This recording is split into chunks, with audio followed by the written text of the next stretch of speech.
안녕하세요. 경영 노하우 정혜림입니다. 최근에는 해외 농축산물이 국내로 많이 들어오고 있고요. 국내 농축산물들 간의 경쟁이 심화되면서 농축산물 브랜드가 증가하고 있습니다. 하지만 어떻게 해야 성공적으로 농축산물 브랜드를 정착시킬 수 있을지 궁금해하시는 분들 참 많으실 텐데요. 오늘 이 시간에는 그 궁금증에 대한 해답을 알려드리도록 하겠습니다. 오늘 도움 말씀 주실 김동환 교수님 모셨습니다. 교수님 안녕하세요. 네, 안녕하십니까. 교수님 먼저 브랜드는 무엇이고 어떤 가치가 있는지 설명해 주세요. 예, 브랜드라는 게 이제 사람으로 치면 이제 이름표 같은 건데요. 그 상품, 자기 상품을 다른 사람의 상품하고 이제 구별시키는 그런 어떤 이제 구별을 하는 인식표라고 생각할 수도 있고요. 또 그 상품이 이제 어디서 왔는지 그런 출처를 이제 나타낼 수도 있고요. 그리고 그 상품이 이제 신용이 있는지 없는지 그런 걸 나타내는 어떤 종합적인 그 식별표라고 이렇게 생각할 수 있습니다. 그래서 이제 상표법에는 우리가 이제 그 브랜드라는 것이 어떤 그 상표명 그리고 어떤 그 표식 뭐 그다음 포장 이런 거로 이제 다 나타나게 되는데요. 사실은 이제 브랜드라는 것이 이제 그런 걸 총괄하고 그다음에 또 품질, 이미지 뭐 이런 거를 전부 다 합친 그래서 어떤 상품에 대한 어떤 총체적인 어떤 이미지, 어떤 실체 이렇게라고 생각할 수 있겠습니다. 아, 그렇군요. 요즘 농축산물 브랜드가 점차 늘어나고 있는 추세인데요. 이런 농축산물 브랜드 꼭 필요한 특별한 이유라도 있나요? 예, 과거에는 뭐 농산물이 이제 브랜드가 없었죠. 뭐 여러 가지가 이유가 있었겠지만 최근에 그 이제 공급이 과잉되면서 자기 농산물을 다른 농산물과 이제 차별화시키려고 하는 그런 이제 어떤 분위기가 있었고요. 또 최근에는 이제 또 대형 유통업체하고 이제 직거래를 하다 보니까 또 자기 농산물을 알려야 되는 그런 측면에서 이제 브랜드가 또 나타나게 되고요. 또 이제 FTA 같은 이제 수입 개방이 되면 우리 농산물을 그 수입 농산물하고 차별을 시키기 위해서는 이제 브랜드가 이제 필요하게 됩니다. 그래서 이제 브랜드가 최근에 급격히 이제 각광을 받고 있고요. 이게 결국은 이제 이 브랜드라는 게 소비자하고 우리가 이제 대화할 수 있는 하나의 어떤 소통 채널이다 이렇게 생각하고 있기 때문에 매우 중요하다고 생각됩니다. 네. 그럼 이런 농축산물 브랜드가 특별한 가치를 가지려면 어떻게 해야 할까요? 이게 브랜드가 그 자체 끝나는 것이 아니라 이게 하나의 이제 무형의 이제 자산이라는 거죠. 네. 우리가 이제 건물이라든지 이렇게 눈에 보이는 것만이 자산이 아니라 이 최근에는 이제 브랜드 같은 그 무형의 자산이 경영에서 매우 중요한 것으로 대두가 되고 있습니다. 근데 브랜드가 왜 자산, 돈으로 평가가 되느냐 하면요. 그 브랜드가 있음으로 해서 매출이 는다든지 아니면은 그 상품을 이제 다시 찾게 되는 호의적인 이미지를 갖게 된다든지 이렇게 그 어떤 돈으로 환산할 수 있는 브랜드라는 게 돈은 아니지만 그것이 돈으로 환산될 수 있게끔 그렇게 그런 가치를 갖기 때문에 우리가 이제 브랜드 가치라는 말을 이제 쓰게 되는 거고요. 그 미국의 그 인터브랜드라는 회사에서는 매년 세계 이제 유명 브랜드들을 이제 가치를 평가하고 있는데요. 대표적인 게 세계 최고의 브랜드가 이제 코카콜라죠. 코카콜라는 이제 브랜드 자체의 가치만 해도 한 100조 정도 된다 이렇게 이제 어떤 그 분석이 되고 있거든요. 그래서 이제 브랜드라는 것이 단순하게 이제 이름만으로 끝나는 것이 아니라 그만큼 돈으로 환산할 수 있는 가치가 된다는 측면에서 아주 매우 중요한데 그럼 어떻게 이제 가치를 늘릴 것이냐 이것이 굉장히 중요하거든요. 근데 이제 브랜드 가치는 크게 두 가지 요소에 의해서 결정됩니다. 하나는 사람들이 소비자들이 얼마나 그 브랜드를 알고 있느냐, 그러니까 브랜드 인지도라 그러죠. 그 다음에 또 하나는 그 브랜드에 대한 이미지가 어떠냐 이건데 이제 브랜드의 이미지는 아무래도 좀 긍정적이고 강력하고 좀 독특하고 이런 이미지가 있어야지만 사람들이 잘 기억하게 되겠죠. 그래서 그런 요소들이 잘 결합되어야지만 좋은 브랜드 가치를 갖는다 이렇게 생각할 수 있겠습니다. 하지만 농축산물 브랜드를 만들었다고 해서 모든 농축산물 브랜드가 높은 가치를 가지는 것은 아닐 텐데요. 우리나라 농축산물 브랜드의 문제점에는 어떤 것들이 있을까요? 지금 뭐 우리 그 브랜드가 굉장히 난립돼 있습니다. 네. 지금 한 2007년 기준으로 한 7,000개 정도가 되고 있고요. 매우 많은 수치죠. 네.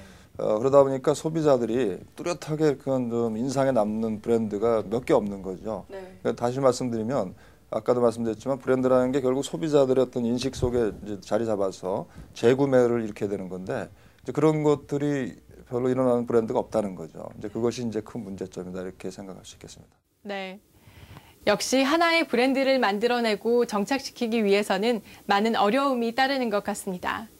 그런데요, 교수님, 이런 브랜드의 문제점을 당당히 이겨내고 우리나라 농축산 브랜드에 성공한 사례들도 많죠? 예, 많이 있습니다. 뭐 좀 제가 열거할 수 없을 정도로 여러 가지 사례가 있는데요. 네. 오늘 몇 가지만 좀 말씀드리면 네. 품목군별로 대표적인 것만 좀 말씀드리면 먼저 쌀의 경우는 이제 이천 임금님표 쌀의 예를 들 수 있겠습니다. 뭐 이천 임금님표 쌀 하면 뭐 여러분들이 잘 알고 계실 텐데요. 그게 옛날부터 가던 이천 쌀 그럼 굉장히 유명하지 않습니까? 네. 이제 그런 그 옛날의 명성으로만 끝나는 것이 아니라 사실 우리 그 브랜드화 중에서 아주 초기에 브랜드화를 했기 때문에 아주 그 소비자들의 인식이 굉장히 높고요. 그리고 이제 고품질 쌀을 생산하면서 또 하나 이제 성공 요인은 그게 연중 공급된다는 겁니다. 어떤 어느 정도의 물량을 바탕으로 해서 소비자들한테 연중 공급이 되니까 네. 그 브랜드의 인지도가 굉장히 높아지는 거죠. 그러니까 아무리 좋은 그 상품이라도 그것이 아주 단기간에 판매가 끝난다면 소비자들이 잘 알 수가 없지 않습니까? 네. 근데 이런 이천 임금님표철은 그 고품질의 상품을 그래도 연중 지속적으로 이제 공급한다는 측면에서 그 소비자들의 인지도를 높여왔고요. 또한 그 이제 이천시나 이천 농협을 중심으로 해서 다양한 홍보 판촉 활동을 펼쳐서 어떤 소비자들의 이제 인지도를 높인 그런 것이 되겠습니다. 그리고 이제 또 농산물에서는 이제 고구마, 달의 마을 참다리 유통사업단의 이제 달의 마을 고구마를 또 중요한 사례로 들 수 있는데요. 고구마 하면은 우리가 과거에는 이제 흙 묻은 상태로 막 이렇게 그 유통이 굉장히 체계가 안 잡혀 있고 그렇습니다. 그리고 또 그 고구마를 뭐 식품으로 생각하기보다는 그냥 할 수 없이 먹는 네. 구황식품이었죠. 근데 그거를 이제 아주 공산품처럼 아주 규격화시켜서 그리고 또 아주 세척하고 아주 청결하고 그다음에 아주 그 포장도 예쁘게 해서 아주 남들이 볼 때 아주 공산품처럼 보입니다. 네. 그렇게 상품화를 시켜서 달의 마을이라는 이제 브랜드로 이제 성공을 시킨 그런 좋은 사례가 있습니다. 이천쌀 저도 참 유명해서 많이 들어보고 또 먹어보기도 했는데요. 그런데 교수님, 이런 개별 브랜드 말고 생산 조직이 함께한 공동 브랜드도 있지 않나요? 예, 대부분의 이제 브랜드들이 개별 농협 혹은 이제 영농조합 법인들이 이렇게 이제 만드는 브랜드들이 많은데요. 네. 거기에 이제 장원하고 그 충북의 음성 지역에 네. 햇살이라는 그 복숭아 브랜드가 있습니다. 네. 여기는 특이하게도 두 개 도에 걸쳐서 그 생산자 조직들, 그러니까 농협들이 연합을 해서 공동 브랜드를 만든 거죠. 그러다 보니까 이제 이 그 경기 장원 지역하고 그다음에 그 충북 그 음성 지역에 있는 그 복숭아 전체가 헥사르라는 게 그 브랜드를 달기 때문에 아주 시장에서 아주 인지도 높고 굉장히 그 힘이 센 그런 브랜드가 됩니다. 요새 그 이마트 같은 네. 대형 유통업체에 가면은 농산물 그 생산자 브랜드들이 거의 없습니다. 지금 그 프라이빗 브랜드라 그래가지고요. 네. 생산 그 유통업체 브랜드들을 다 붙이거든요. 근데 유일하게 이 과일에서 햇살에만은 자기 브랜드를 달고 갑니다. 그 정도로 이제 이 브랜드 파워가 대단한 브랜드죠. 그럼 지금 말씀하신 거 말고 축산물 브랜드의 성공 사례도 하나 들어주세요. 비슷한 사례로 축산물은 그 지리산 순한 한우라는 그 브랜드가 있습니다. 네. 여기는 뭐 전남 도내에 있는 7개 축협이 이제 연합을 해서요. 공동 브랜드를 만들고 있고요. 거기도 마찬가지로 이제 물량을 이제 규모화시키는 그런 이점에 철저한 사양 관리, 그다음에 품종 관리 이런 걸 통해서 어떤 고품질 그 한우를 이제 생산하고 있고요. 그리고 이제 대형 유통업체하고 또 그 연계를 해서 안정적인 판로를 가져갑니다. 그래서 그 지리산 순한 한우라는 브랜드 이미지를 전국적으로 좀 알리고 있습니다. 네. 우리나라 농가 성공 사례를 들으니 제가 다 뿌듯해지는데요. 교수님, 그럼 우리나라뿐 아니라 해외 사례에는 어떤 것들이 있을까요?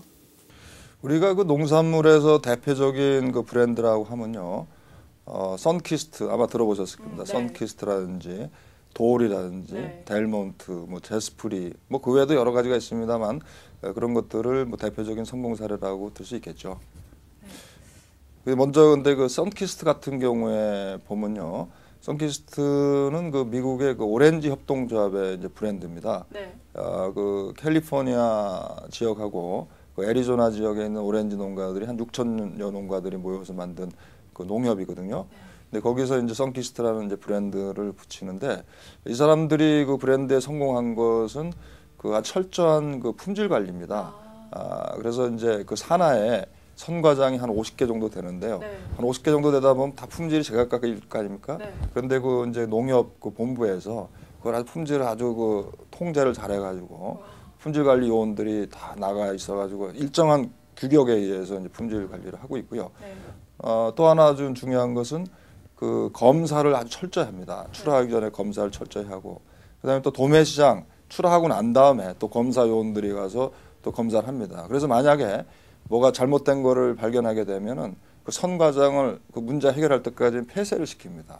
그 정도로 아주 엄격하게 이제 관리를 하고 있거든요. 이제 그런 것들이 이제 모여서 어떤 우수 브랜드가 되지 않았냐 이렇게 생각이 됩니다.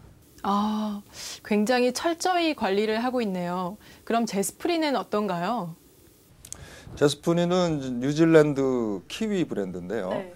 여기도 마찬가지로 이제 농업인이 주도가 된 브랜드인데요.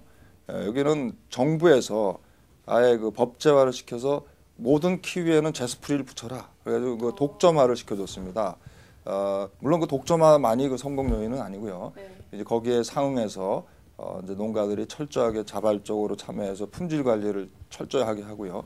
그다음에 여기는 또 이 정부하고 협력을 해서 연구개발 사업을 철저하게 하고 있습니다. 그래서 여러분들 잘 아시는 그 골드 키위. 네. 그러니까 이제 보통 키위가 그린 키위인데 그린 키위 시장이 좀 어려워지니까 골드 키위라는 또 신품종을 만들어 가지고 시장을 또 차별화 블루오션을 네. 새로운 시장을 개척하는 아주 그런 노력이 돋보이는 브랜드라고 할 수 있겠습니다. 네.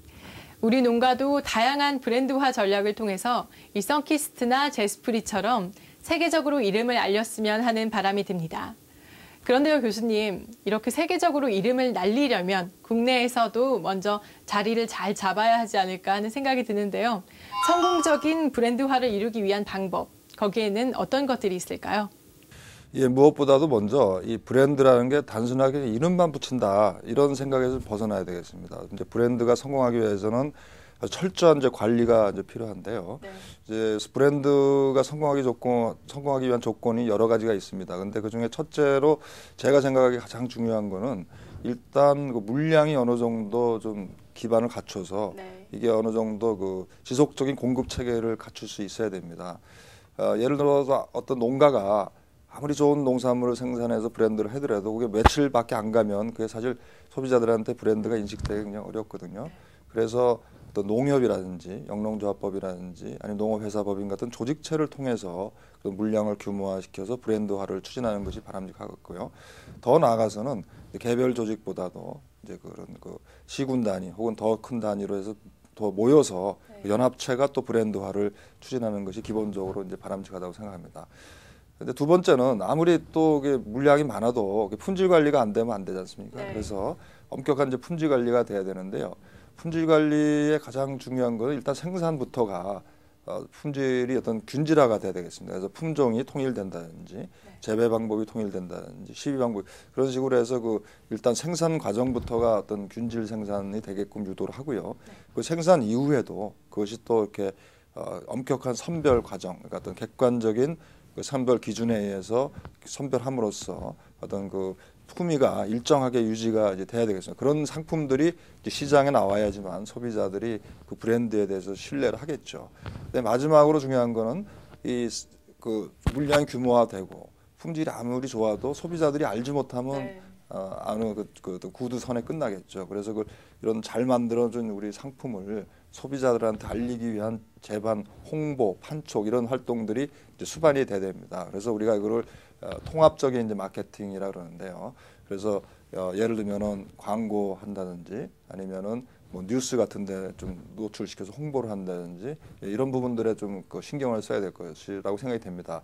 다시 결론적으로 말씀드리면 하여튼 여러분들이 꼭 명심하셔야 될 것은 브랜드라는 게 이름만 갖다 붙이는 것이 아니다. 네. 거기에 하여튼 철저한 노력이 수반돼야 된다고 돼야지만 성공을 하고 저는 또 요새 그런 말을 씁니다. 이게 브랜드가 결과물이다. 브랜드를 붙이는 게 중요한 것이 아니라 잘하다 보면 결과적으로 그 브랜드가 뜨게 된다. 근데 우리는 현에 보면 이름부터 갖다 붙여놓고선 시작하는데 그게 중요한 것이 아니라 어떤 이름이든 간에 붙여놓고 자기가 열심히 하면 그것이 나중에 좋은 브랜드로 떠서 성공하게 된다. 이런 생각을 많이 하거든요. 네. 그래서 우리 농업인 여러분들께서도 그냥 브랜드를 단순하게 이름만 갖다 붙인다 이렇게 생각하지 말고 철저한 관리를 하셔야 된다고 생각하는 그런 것들을 좀 마음 깊이 새겼으면 좋겠습니다.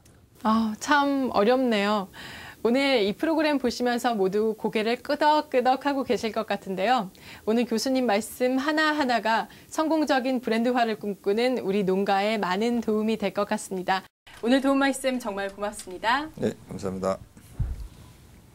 네, 치열한 시장 경쟁 속에서도 소비자에게 사랑받는 농축산물 브랜드화를 이루기 위해서는요, 규모나 물량과 같은 내부적인 조건, 또 규격화나 포장과 같은 외부적인 조건, 이 모든 조건들이 조화를 이루어야 한다는 사실 꼭 기억해 두셨다가 브랜드 계획을 세우실 때 도움이 되셨으면 합니다. 오늘 저희가 준비한 소식은 여기까지입니다. 지금까지 시청해 주신 여러분 고맙습니다.